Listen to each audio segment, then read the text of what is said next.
Selamat pagi pemirsa, apa kabar Anda hari ini? Senang sekali kami dapat menjumpai Anda dalam berita Papua hari ini.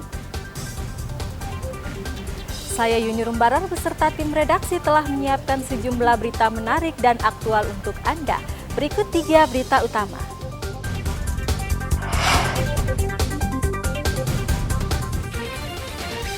Enam rumah dinas polisi di Kompleks SPN Dok 9 Kota Jayapura ludes terbakar. Warga BTN Grand AB Pura dikejutkan dengan penemuan mayat di drainase.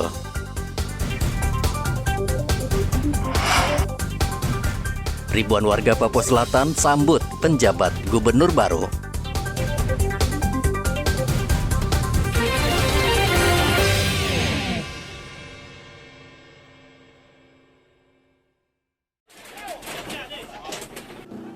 Enam rumah dinas polisi di Kompleks SPN Dok 9 Jayapura Sabtu lalu terbakar. Kebakaran diduga disebabkan korsleting listrik di salah satu rumah. Mobil damkar Pemkot Jayapura dibantu mobil meriam air milik Polda Papua, serta warga bekerja keras memadamkan api agar tidak meluas karena rumah di asrama ini saling berdempetan. Beruntung 1 jam kemudian api berhasil dipadamkan, namun banyak barang berharga warga yang tidak berhasil diselamatkan. Untuk kita geser mobil damkar ke arah TKP, kemudian AWC Polresta dan AWC Polda. Kita langsung mengecek langsung di TKP, di sana dibantu juga dari mobil tangki PDAM dan dari DSPU untuk membantu pertambahan air di DSPU. Di sekitar 5-6 rumah yang terbakar. Api terlihat para saksi di lapangan, yaitu dari salah satu rumah. Nanti untuk hasil lengkapnya kita dalami terlebih dahulu. Setelah api benar-benar padam dan dingin, baru tim identifikasi lakukan olah TKP. Ini api sudah padam, tapi kita menunggu benar-benar dingin, baru tim dari identifikasi masuk melakukan olah TKP. Akibat kebakaran ini, kerugian material diperkirakan mencapai 500 juta rupiah. Audi Rampengan melaporkan dari Kota Jayapura, Papua.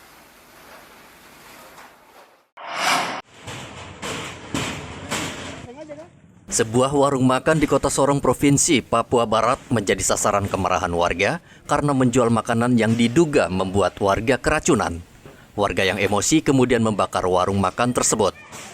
Sebelumnya, seorang warga tiba-tiba jatuh pingsan setelah mengonsumsi makanan di rumah makan tersebut. Korban sempat dilarikan ke Rumah Sakit Sele Besolu, Kota Sorong. Aparat kepolisian berusaha menenangkan massa dan mengamankan lokasi. Sementara pemilik rumah makan melarikan diri karena ketakutan.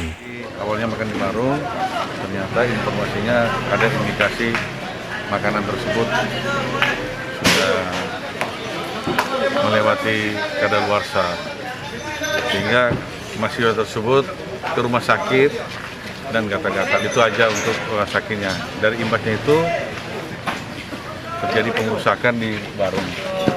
Di warung tersebut, setelah itu pengerusakan dan kita negosiasi untuk mereka minta untuk transparan proses kasusnya, masalah makanan tersebut. Penjabat Wali Kota Sorong, Syor Siarangga, meminta warga tenang dan menyerahkan kasus ini ke pihak kepolisian.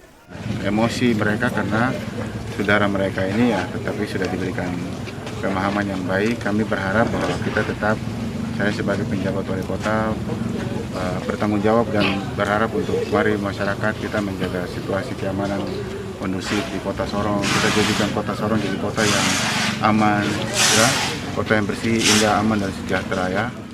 Saat ini korban yang diduga keracunan makanan kondisinya sudah membaik dan sudah kembali ke rumahnya. Edi Musahidin melaporkan dari Kota Sorong, Papua Barat.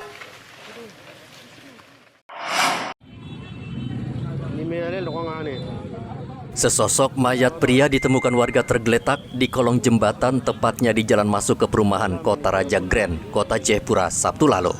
Mayat ditemukan seorang pengemudi ojek sekitar pukul 9 pagi. Saksi yang saat itu sedang mangkal mencari penumpang mengaku mencium bau busuk yang datang dari kolong jembatan. Polisi yang mendapat laporan langsung mengevakuasi jasad pria ini ke Rumah Sakit Bayangkara, Kota Raja. Dan hasil pemeriksaan identitas mayat adalah anggota Kodim Yahukimo. Jadi untuk penemuan mayat ini sudah kita evakuasi ya ke Rumah Sakit Bayangkara Kemudian juga kita sedang dalami ya identitas, karena ini yang kita temui ada KTP, ya, kemudian ada kartu anggota, karena diduga adalah anggota dari TNI Angkatan Darat. Ini sedang kita koordinasikan dengan POM ya. Kemudian juga ini kita sedang dalami untuk penyelidikan baik dari keluarga maupun dari rekan-rekannya supaya kejadian ini semakin jelas ya, apakah karena pidana atau memang karena sesuatu hal yang lain. Polisi saat ini masih berkoordinasi dengan pihak Pomdam 17 Cendrawasih dan hingga berita ini disusun belum diketahui pasti penyebab kematian anggota TNI ini. Audi Rampengan melaporkan dari kota Jayapura, Papua. Polsek KP3 Laut dibantu TNI menggelar razia penumpang kapal laut yang tiba di dermaga Timika pada Sabtu lalu. Razia ini tentu mengejutkan sebagian penumpang yang tidak menduga polisi dan tentara memeriksa secara ketat barang bawaan mereka. Dari razia tersebut, petugas menyita sebanyak 185 liter miras lokal jenis Sopi yang dibawa dari Dobo, Maluku. Namun pemilik barang melarikan diri. Kendati demikian, polisi sudah mengantongi identitas pemilik minuman berdasarkan KTP yang sudah diamankan. Nah, untuk antisipasi bulan Desember, kita tahu bersama bahwa bulan Desember ini selalu marak minuman lokal yang masuk dari Dobo. Jadi tadi malam kita tim gabungan TNI Polri, dalam hal ini dari Pom AD, kita amankan barang bukti Sopi kiriman dari Dobo sekitar 200 liter, kurang lebih 200 liter. Nah, untuk pelaku itu ada sekitar 6 orang yang kita tahan dengan barang bukti. Kita sudah amankan identitas, tapi yang bersangkutan kabur. Ya, jadi kita tetap tingkatkan sweeping kapal masuk dari luar, yang khususnya dari Bitung, dari Dobo. Nah, karena dari dua daerah ini yang sering pasok minuman lokal jenis Sopi ke Kabupaten Timika. Razia penumpang kapal terus digalakkan kepolisian di Timika karena banyak penumpang yang kerap membawa minuman keras lokal seperti Sopi ke Timika. Minuman keras ini kerap memicu banyak masalah, mulai dari kecelakaan lalu lintas hingga keributan. Dari Mimika, Papua Tengah, Igobat Momolin melaporkan.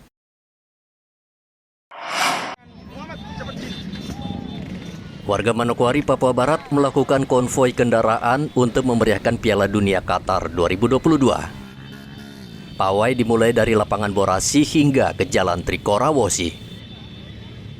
Konvoi damai Piala Dunia Qatar yang digelar pemerintah Kabupaten Manokwari membuat suasana meriah karena kehadiran ratusan kendaraan bermotor yang menampilkan bendera negara-negara yang tampil di ajang pertandingan sepak bola yang berlangsung 4 tahun sekali. Pemkab Manokwari berharap masyarakat di Manokwari tetap menjaga situasi keamanan dan ketertiban selama konvoi berlangsung. Kabupaten Manokwari telah memfasilitasi seluruh masyarakat di 9 distrik dan juga 9 kelurahan dan 9 distrik di Kabupaten Manokwari untuk bisa menikmati pertandingan sepak bola Piala Dunia tahun ini.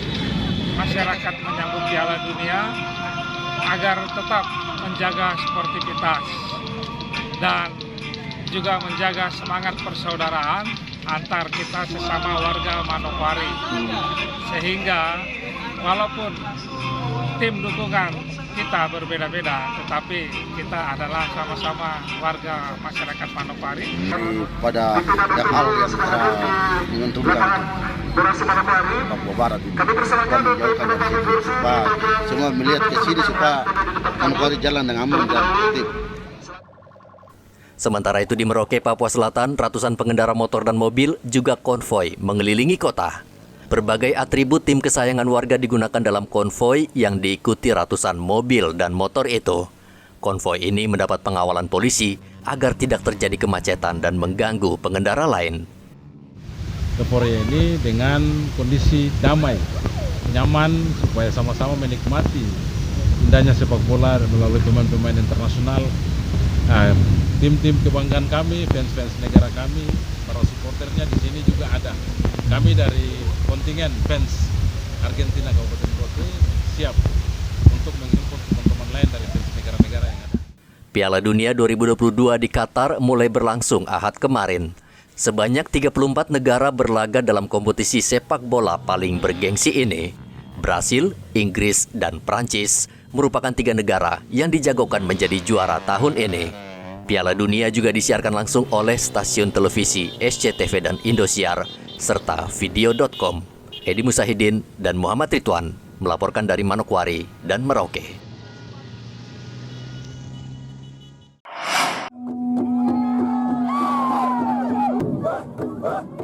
Ribuan warga Merauke dari berbagai etnis tumpah ruah di Bandara Mopah, Papua Selatan Ahad kemarin untuk menyambut kedatangan penjabat Gubernur Papua Selatan Apollo Savanpo yang belum lama dilantik Mendagri di Jakarta. Apollo disambut meriah tarian adat dari 4 suku besar di Papua Selatan. 4 bupati di wilayah Papua Selatan yakni Bupati Merauke, Asmat, Bovendigul, dan Mapi juga menyambut kedatangan Gubernur pertama Papua Selatan. Penjabat Gubernur Papua Selatan berjalan kaki bersama warga menuju Patung Hati Kudus di kawasan bandara untuk berdoa bersama warga. Apollo Savanpo meminta warga di Papua Selatan untuk bersatu membangun provinsi baru ini, dan ia berjanji akan membangun Papua Selatan hingga setara dengan daerah lain di Indonesia. Mempersiapkan anak-anak negeri Papua Selatan untuk bangkit, menyongsong masa depan, meraih cita-cita, dan mencapai masyarakat Papua Selatan yang adil, makmur, dan sejahtera. Usai ibadah bersama, Gubernur Papua Selatan diarak keliling kota Merauke. Pada malam hari juga digelar acara hiburan rakyat yang dipusatkan di Taman Kapsul Merauke, Papua Selatan. Bupati Asmat Elisa Kambu mengatakan dengan dibentuknya Provinsi Papua Selatan akan memangkas birokrasi yang terbelit-belit selama ini karena harus mengurus 29 kabupaten yang seluruhnya bertumpu di Jayapura. Tapi dengan kehadiran Provinsi Papua Selatan, saya terlalu yakin dan percaya bahwa kebutuhan-kebutuhan infrastruktur dalam rangka upaya pemerataan pembangunan di wilayah selatan ini akan lebih cepat. Ya, kita di Asmat sudah pasti kebutuhan kita beda dengan Merauke. Iya. Karena sudah sekian tahun. Dengan Mapi, dengan Boven. Tapi dengan koordinasi yang baik nanti kalau itu dibangun oleh penjabat gubernur, saya yakin dia akan melakukan itu. Nah, ini juga kan beliau kan sudah diberi tugas juga kan. Untuk 2 tahun ini kita tidak bisa bermimpi banyak hal yang kita lakukan. Karena tugas penjabat kan sudah dibatasi. Apa yang dilakukan selama 2 tahun ini. Provinsi Papua Selatan merupakan hasil pemekaran dari Provinsi Papua dengan ibu kota Merauke. Muhammad Ridwan melaporkan dari Merauke, Papua Selatan.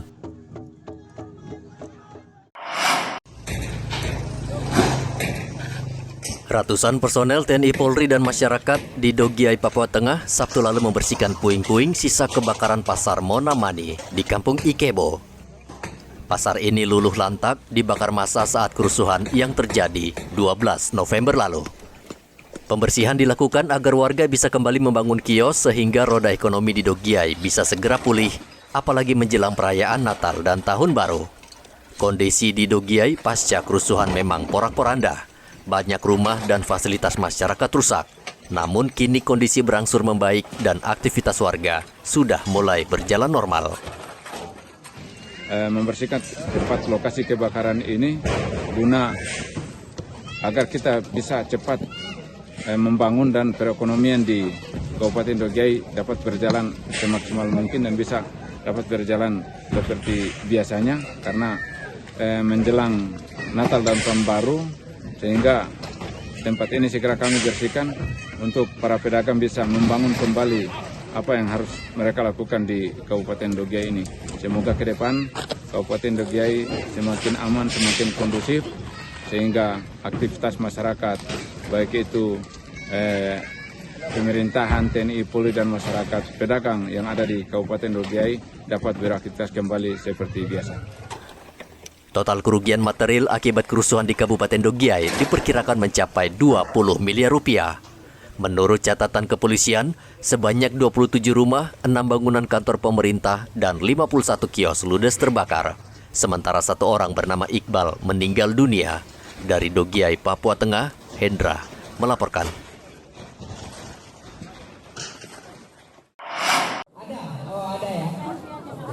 Saat ini stok vaksin booster masih langka di Merauke. Sementara jumlah warga yang ingin divaksin masih banyak. Sabtu lalu warga berdesak-desakan di Taman Mandala agar bisa mendapatkan vaksin booster. Mereka rela antre berjam-jam karena takut kehabisan stok vaksin. Karena stok vaksin terbatas, warga ada yang datang lebih awal karena takut tidak kebagian vaksin. Sebagian sudah datang sejak pagi padahal vaksinasi baru dimulai pukul 9 pagi. Membludaknya warga ini menunjukkan minat warga untuk divaksin di Merauke masih sangat tinggi. Vaksin yang keberapa ini Pak? Vaksin ketiga. Paksiman ini kan vaksinnya agak terbatas. Nah, jika saja Paksiman tidak mendapatkan jatah vaksin hari ini seperti apa Pak nantinya Pak? Ya, kalau nggak dapat vaksin ya nggak bisa pulang Jawa. Kenapa Pak? Nggak bisa pulang. Nggak bisa pulang. Kenapa baru mau vaksin Pak ini? Ya mau pulang. Mau vaksin ini Pak Felix? Vaksin keberapa Pak Felix? Vaksin ketiga. Kenapa baru mau vaksin ketiga Pak Felix? Kalau ada kesehatan kan jangan sampai.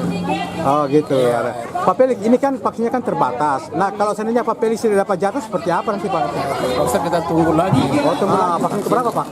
Ketiga. Pak Ilan kenapa baru mau vaksin Pak?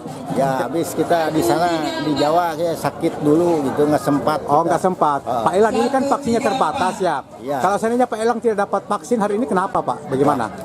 Kalau bisa sih harus. Oh, tapi kita penting itu nih kita. Tapi ada rasa kecewa nantinya? Tidak. Oh, tidak juga. Kecewa. Ini ada sekitar 300 vial.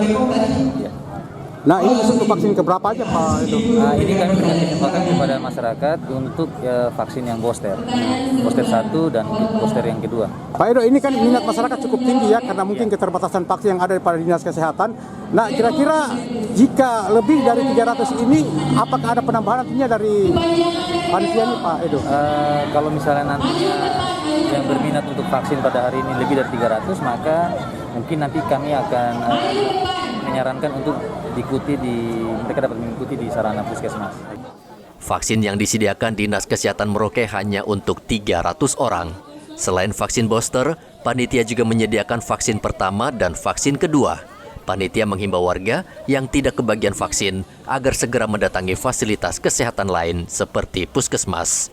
Muhammad Ridwan melaporkan dari Merauke, Papua Selatan.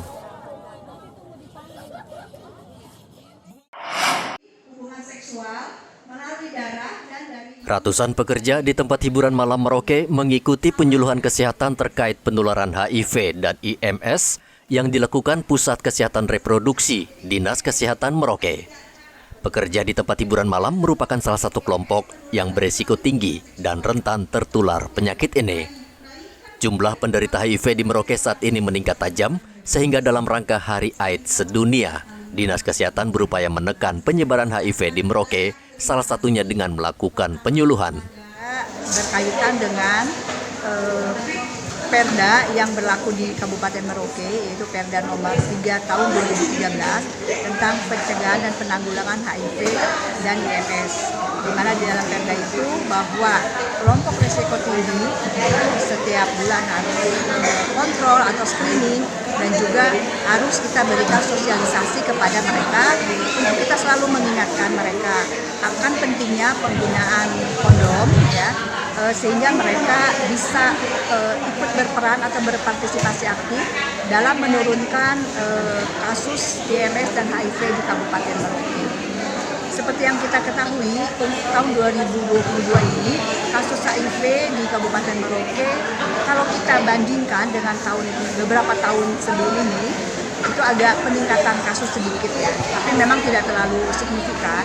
Ya ini mungkin akibat dari kasus HIV yang kita temukan di tahun 2022 ini, ya, akibat dari mungkin perilaku beresiko pada tahun-tahun sebelumnya. Pengurus Persatuan Hotel dan Restoran Merauke juga mendukung penuh Pemkab dalam menekan penyebaran HIV. Berkomitmen supaya perda bisa lebih ditegakkan di Merauke, supaya kita punya angka HIV bisa lebih turun. Kalau kami dari tempat hiburan malam itu sudah terperiksa setiap bulan secara rutin. Cuma kami minta kepada penegak perda yang di luar-luar sana itu yang banyak gentayangan, tolong juga cukup diperiksa. Sedangkan kami internal sendiri PRI sudah berkomitmen, kalau ada anggota kita yang terkena HIV di saat pemeriksaan, komitmennya harus pulang. Kalau baru belum kerja, langsung pulang, langsung dipulangkan. Sejak Januari hingga Oktober tahun ini, jumlah penderita HIV mencapai 116 orang. Jumlah ini terus bertambah karena masyarakat masih rendah memahami penularan HIV dan AIDS. Virus HIV bisa menular melalui hubungan seks, dan bila tidak terkendali, HIV akan menyebabkan penyakit AIDS yang mematikan. Hingga saat ini, belum ada obat yang ampuh untuk membunuh virus HIV. Muhammad Ridwan melaporkan dari Merauke, Papua Selatan.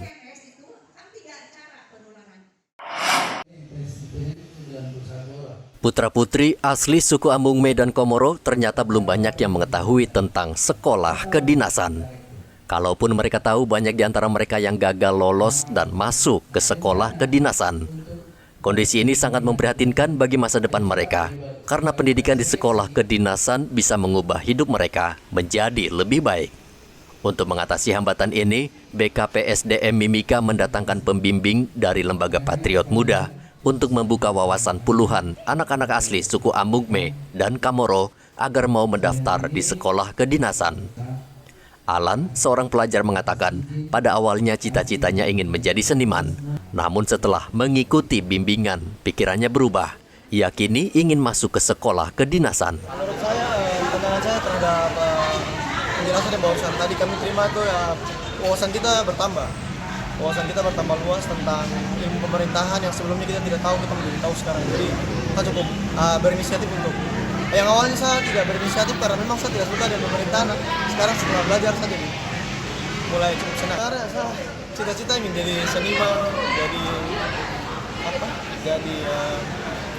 jadi konten kreator, editor. Cuman ya setelah belajar dari sini mungkin itu sampingan menjadikan hobi aja gitu.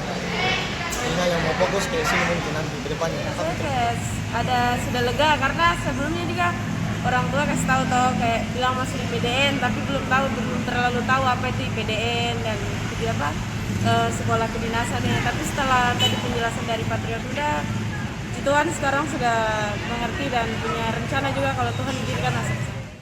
Pemkab Mimika berencana akan bekerja sama dengan lembaga pemberdayaan masyarakat Amungme dan Kamoro untuk membiayai anak-anak tersebut ke sekolah kedinasan.